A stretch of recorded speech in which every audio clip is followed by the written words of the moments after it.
Halo, selamat pagi saudara-saudaraku. Bagaimana kabarnya hari ini? Semoga semuanya dalam kondisi yang sehat dan baik-baik saja ya. Kembali bersama dengan kisah keluarga Leknarto. Sebelum kita ikuti kisahnya, mari kita dengarkan terlebih dahulu inspirasi dari Injil Matius bab 18 ayat 1 sampai dengan 5, dilanjutkan ayat 10, dilanjutkan ayat 12 sampai dengan 14. Sekali peristiwa, datanglah murid-murid dan bertanya kepada Yesus, "Siapakah yang terbesar dalam kerajaan surga?" Maka Yesus memanggil seorang anak kecil dan menempatkannya di tengah-tengah mereka, lalu berkata, "Aku berkata kepadamu, sungguh, jika kalian tidak bertobat dan menjadi seperti anak kecil ini, kalian tidak akan masuk ke dalam kerajaan surga. Sedangkan barang siapa merendahkan diri dan menjadi seperti anak kecil ini, dialah yang terbesar dalam kerajaan surga. Dan barang siapa menyambut seorang anak seperti ini dalam namaku, ia menyambut aku.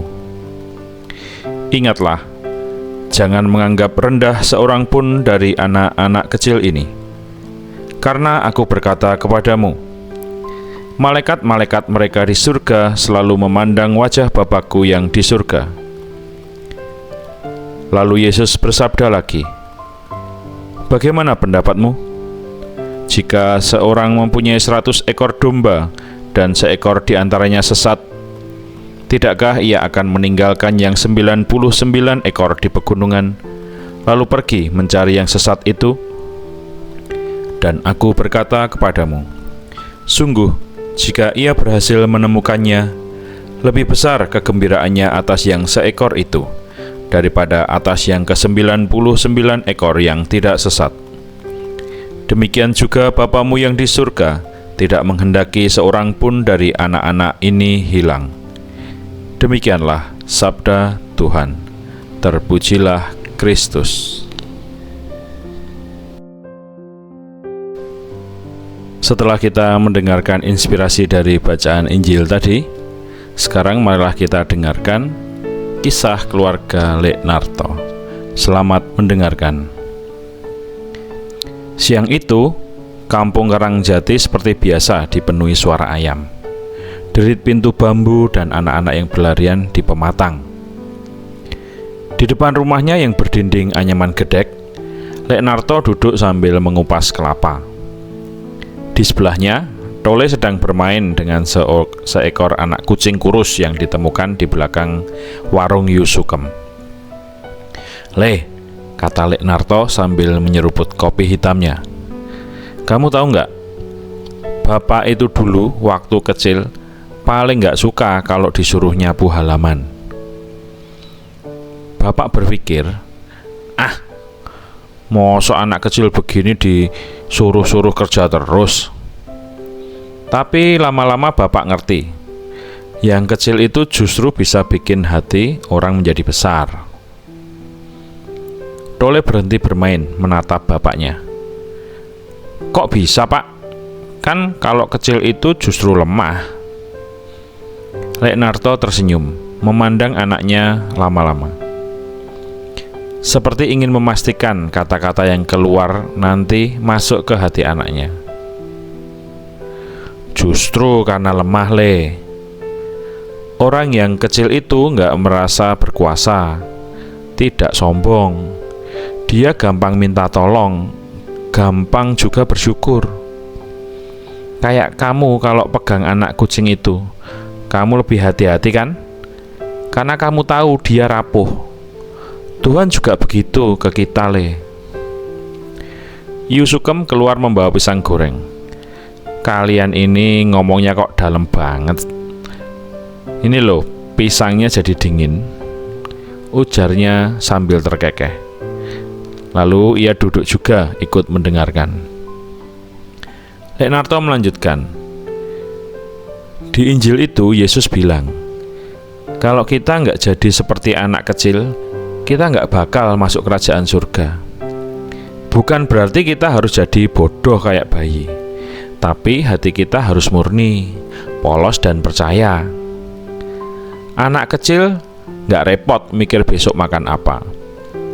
Dia percaya ibunya bakal nyiapin. Nah, kita juga begitu sama Tuhan. Tole memeluk anak kucing itu lebih erat. Berarti Tuhan juga kayak kita kalau nyari kambing yang hilang kayak peristiwa kemarin ya Pak ya. Lek Narto tersenyum bangga. Wah, pinter kamu Le. Yo, kalau ada 100 kambing terus satu hilang, yang 99 bakal ditinggal demi mencari yang satu itu. Tuhan gak mau satupun dari kita hilang. Bahkan yang paling kecil, paling gak dianggap, paling nakal sekalipun, dia bakal mencari sampai ketemu. Yusukem menghela nafas, matanya menerawang. Berarti kalau kita jaga hati tetap seperti anak kecil, gak gampang nyimpen dendam, tidak gampang curiga, Tuhan bakal gampang menemukan kita ya. Lek Narto mengangguk. Persis Bune. Kalau hati kita sudah keras kayak batu, Tuhan susah nemu kita. Tapi kalau hati kita lembut, kita malah bisa melihat Tuhan yang selama ini sudah dekat. Matahari mulai condong ke barat. Suara beduk dari surau kampung terdengar. Tole berdiri, anak kucingnya masih digendong. Pak, aku mau kasih makan kucing ini. Soalnya kalau nggak dikasih, nanti dia nyari makanan sendiri dan bisa hilang. Kayak kambing yang bapak cerita itu. Lek Narto tertawa kecil. Nah itu, kamu sudah ngerti Injil hari ini Le.